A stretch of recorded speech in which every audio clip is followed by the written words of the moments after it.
Because if you don't even try to beat your insecurities, they will cost you the life you could have lived. There's a little girl inside of you who never even knew that there were things to be insecure about. You once had that ability to be so carefree, to move on from other people's opinions and become obsessed with something else pretty much immediately as a kid. What happened to that little girl?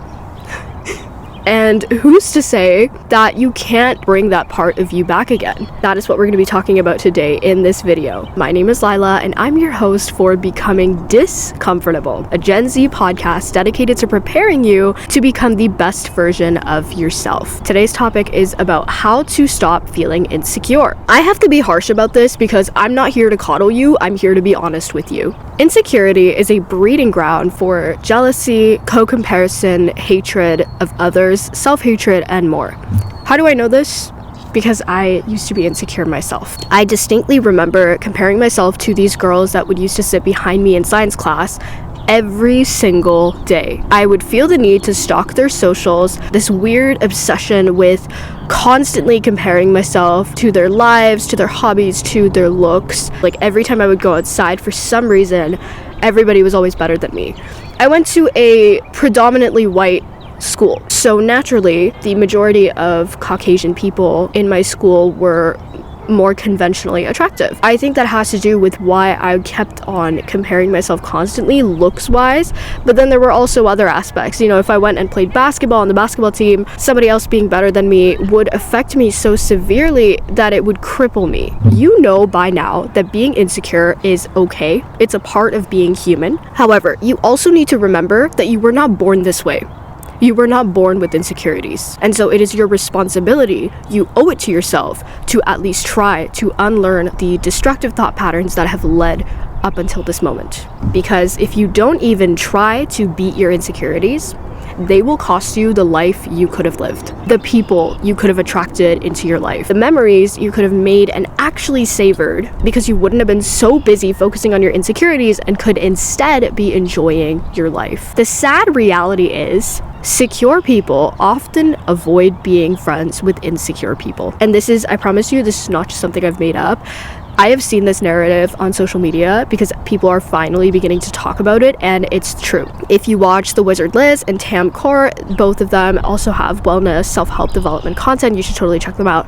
They said the exact same thing. And this is the thing that a lot of people won't tell you. This is the thing that people will coddle you about. Be like, oh, it's okay to be insecure. It's fine. They don't give a shit about you fixing your insecurities. Why would they? Being insecure is a normal thing. It's not a good thing, but it's something that's normal. It's something that's okay. But we need to stop accepting absolutely everything in this world because there are things that will make you suffer. If you do not fix them in life, there are things that will end up destroying the quality of your life, such as being insecure. When I say that you miss out on opportunities, on friendships and relationships, when you miss out on life because of your insecurities, I am not lying to you. There is a difference between having insecurities from time to time versus being insecure as a whole, to the point where things about other people start to trigger you, okay? And I'm gonna go through all of this in detail. So, for example, there is a difference between wanting something for yourself that somebody else has and wanting something from somebody else, but also not wanting them to have it. So, this is like the difference between jealousy and envy. It's one thing to wanna look like somebody else, it's another thing to wanna look like them and to not want them to have those looks, basically like wishing ill upon other people. And I know that the vast majority of you are not doing that, but my problem with insecurity is that the line between jealousy and envy when dealing with being insecure as a whole is very, very thin. Like, it's ridiculously thin. And it is so easy to cross over and go back into those toxic mindsets every single time. Like, why not try to figure out why you're insecure and get down to the root, the very root, the bottom of it. Like, what made you insecure in the very first place? Why not try to get rid of that? It's when you feel threatened by a pretty girl walking down the street, even when you recognize her beauty, even when you are genuinely trying to be happy for her, she makes you feel bad about yourself. Basically, the way that we see the world is a projection of our internal reality. You've heard the quote, beauty is in the eye of the beholder. So when you're insecure, it's almost like there's something covering you. Like, if you want to like think about it from like a visual sense, it's difficult for you to see the beauty in things and in other people and even in yourself. And when you can't see the beauty in yourself, you cannot see it in other people. And as a result, it's like this whole toxic pattern that you get stuck into. You feel threatened by somebody else's beauty because you do not see your own beauty. And that is what makes insecurity so dangerous for you and for other people around you. This is something that you have to correct this within yourself. It's less of an external appearance problem, and it's more of a you, like the inner you problem that we are going to get down to the bottom of right now. As I mentioned, the reason why I said the things that I said about insecurity and why it's not a good thing is because I was insecure as a whole, and I'm okay with admitting that now because I've worked a lot on myself and there's nothing wrong with it. Like I said, being insecure is normal. Is it a good thing? No. Living and sitting in your insecurities on purpose is not a good thing. But being insecure in general, having things that you're insecure about from time to time, yes, of course, that's normal, that's fine. One of the things I've noticed is a lot of people are now in that middle phase where they have realized and accepted that, okay, they are insecure. But then they're like, how do I get rid of that gap between my insecure self and my secure self? Like, now that I know that I'm insecure, how do I like patch that up? Like, what do I actually need to do to step into my light? And over the last few years, one of the biggest things I have learned is, one, you stop being envious when you become the object of envy yourself. I finally realized that stalking these girls on the internet constantly was not a good habit of mine when it started happening to me, because let me tell you, it was not a fun experience. Before that point, I had never even considered that it was a habit or that it was a toxic or bad habit. I don't know, social media was still like relatively newer back then, and so it didn't even occur to me that, hey, this is like a pattern that I should not be engaging in for my own mental health and sanity. Which brings me to our first piece of homework, okay, which is lacking discipline and control over your mind. Totally normal to feel this way, again, but not okay to sit in it, not okay to not do anything about it. Stalking people, constantly refreshing sites, you're focusing less on your own life and more on other people's lives, okay? And that is the deep root of the problem. Like, if you want to get down to the nitty-gritty, the root of the problem, and you really want to like fix the solution permanently, you have to get down to the root. It stems from within you. You are neglecting to put the time and energy and effort needed into taking care for yourself. So I want you to ask yourself, like, be very, very honest with yourself. Are you doing that? How much of your time are you allocating to yourself, and how much of your time are you allocating to keeping up and checking on other people? Okay, that is the first step to figuring out the root causes of your insecurities, which leads me to number 2, unlearning destructive thought patterns and behaviors. Because you were not born this way. You were conditioned into believing these things about yourself. Think about it. When you were younger, these things did not affect you.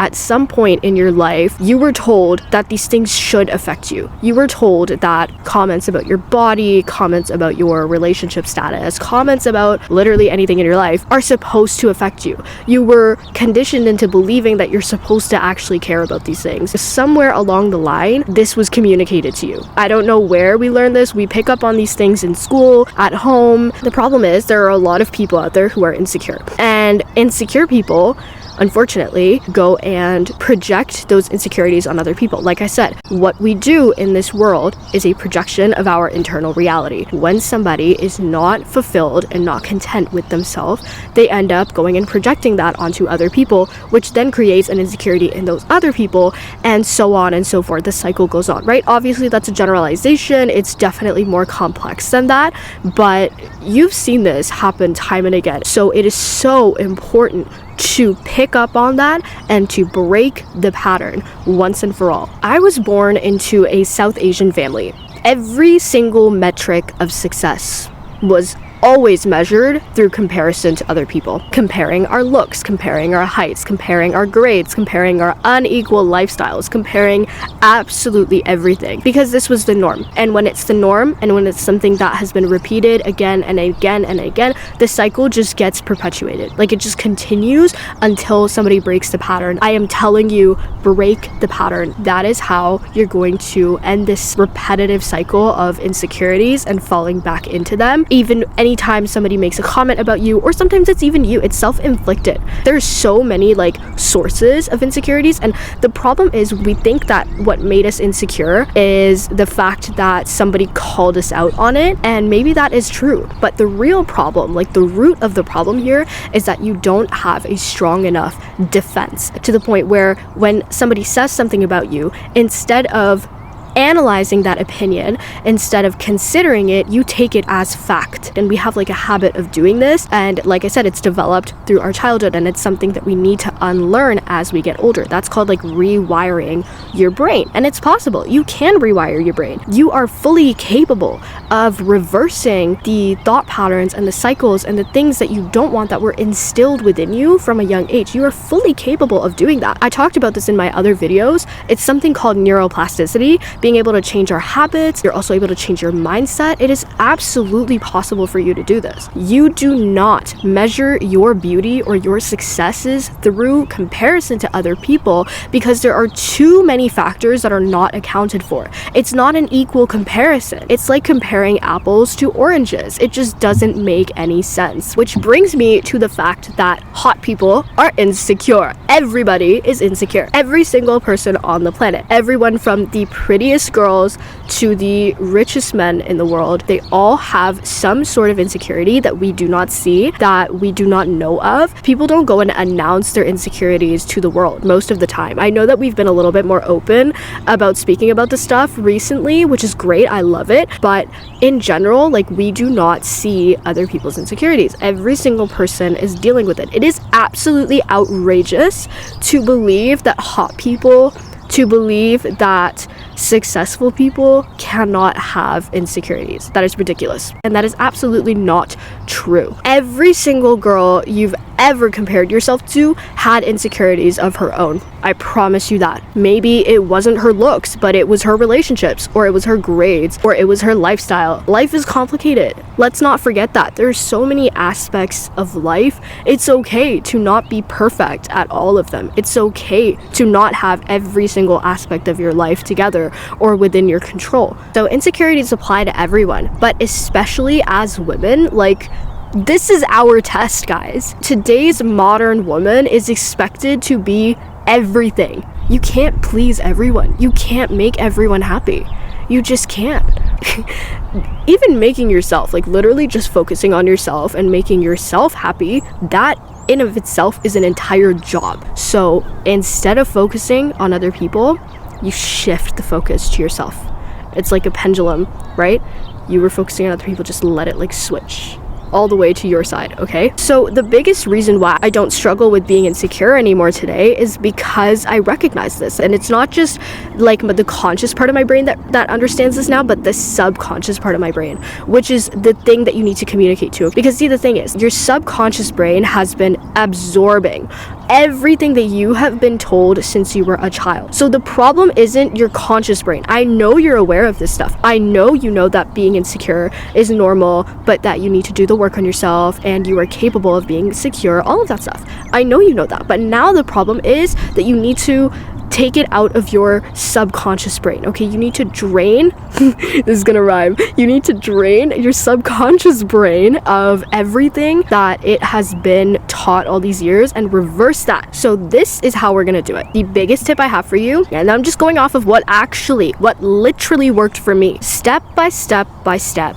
we are going to reverse these thought patterns, and we're gonna get you from being insecure to secure and permanently secure, okay? Because it's not tied to aspects of your life that you cannot control. Like, even on my worst days, I kid you not, like I've been sad, I've been a little bit depressed lately. Did that make me feel insecure? Absolutely not. Like my security within myself, my self-esteem, my self-concept, they do not suffer.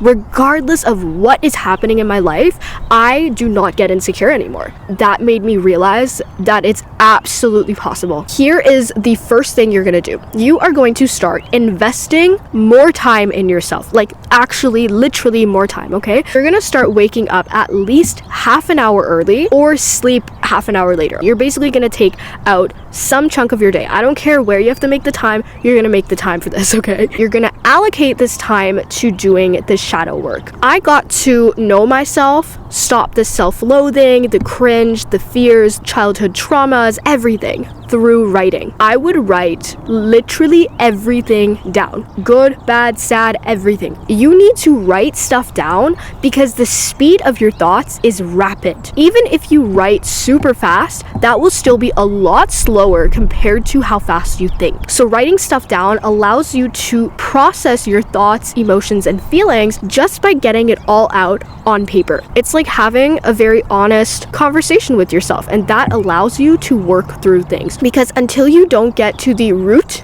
of the problem, such as, you know, what made you feel insecure in the first place. For example, maybe somebody called your nose crooked when you were younger, and so from then on you've always like wanted to get a nose job. I want you to write that down. I want you to write every single thing you remember of that memory. Then also consider, why has that comment affected you so much? Because there's a reason, okay? Like obviously if you looked in the mirror and you saw a perfect nose, you wouldn't get insecure about that, right? So I want you to ask yourself, like, why did you develop the insecurity in the first place? And then what's up with the defense in your head? Why is it that your brain is accepting that immediately as a fact?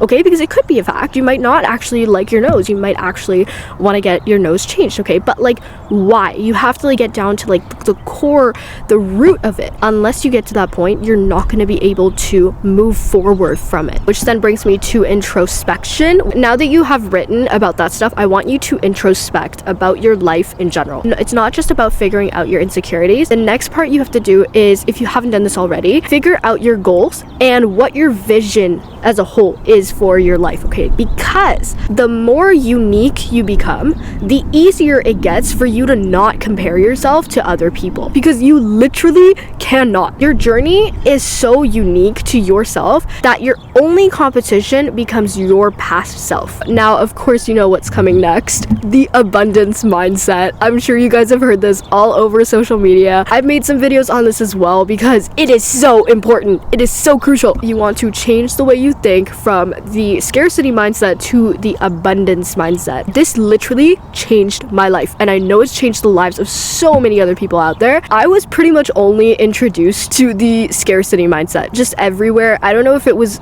about having siblings. I have a lot of siblings. Being the child of immigrant parents and having siblings and just South Asian parents in general made me develop a very strong scarcity mindset. That is how I was raised. So in literally every single aspect of my life, from my finances to the way that I just think about things, the way that I spend my time and energy, I would always look at it from a place of scarcity. Like everything is always running out. Time is running out. Money is running out. And the biggest thing was, it was worrying about things unnecessarily, things that I did not actually have to be worried about. So that is what we are stepping away from, because there is always enough beauty to go around.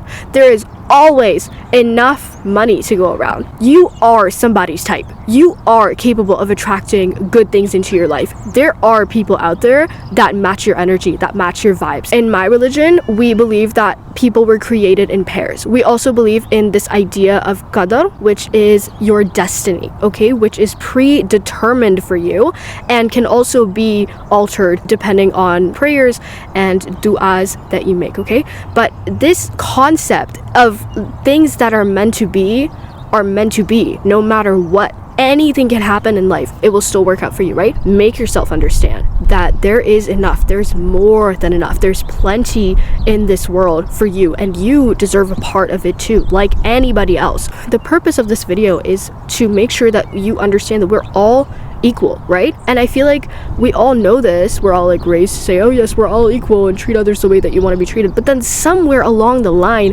that gets lost, and we need to go on our own journey to get back to that. That is what adulthood is. It's getting back to it. A lot of the times you'll notice our problems, a lot of the problems that we have in adulthood can be like traced back to our childhood. And also recently, a cool thing I learned, I was watching this podcast by Ali Abdal, and he invited this guest over who basically said that your passions and like the things that a lot of adults end up doing with their lives can also be traced back to their childhood. People who like end up doing the things that they actually want to do. For example, like entrepreneurs, he said that people who become entrepreneurs, there is almost always a backstory to that started when they were around 10 to 13. Okay, I don't know how accurate the age might be, but for me personally, this is so true. The things that I want to do with my life, for example, they can be traced back to like memories, distinct memories that I have in my childhood. And you guys have also probably heard the term inner child being like thrown around quite a bit. So the point is to basically go and get back to that inner child. You want to find that inner child again. You want to heal that inner child, all of your traumas,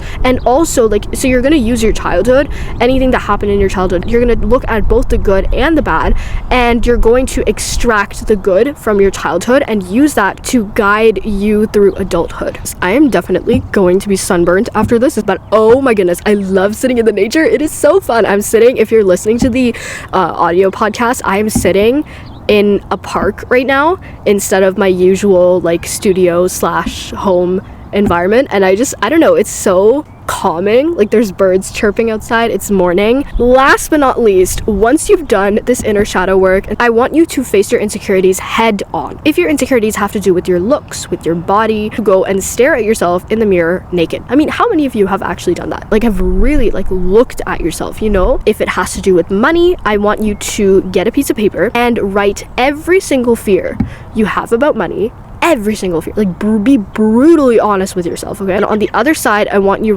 to write down the exact opposite of that, okay? I want you to write down everything that you want, but from the perspective of as if you already have it and as if you no longer feel that fear. So it's like a form of manifestation. And again, once you take ownership of your own life and you take accountability for everything, even for every mean comment that's been said to you, not the mean comments themselves, that has influence these insecurities into place. Instead of looking at the mean comments, instead of looking at things beyond your control, you want to look at your reaction to that. You're just being honest with yourself. It's all about brutal honesty. That is what's going to lead you from insecurity to security within yourself. Once you stop blaming other people for your insecurities, consciously or subconsciously, that is when things begin to change for you. That is all for this video. Thank you so much for watching. If you enjoyed this episode, please leave a comment down below, and I will see you in the next episode.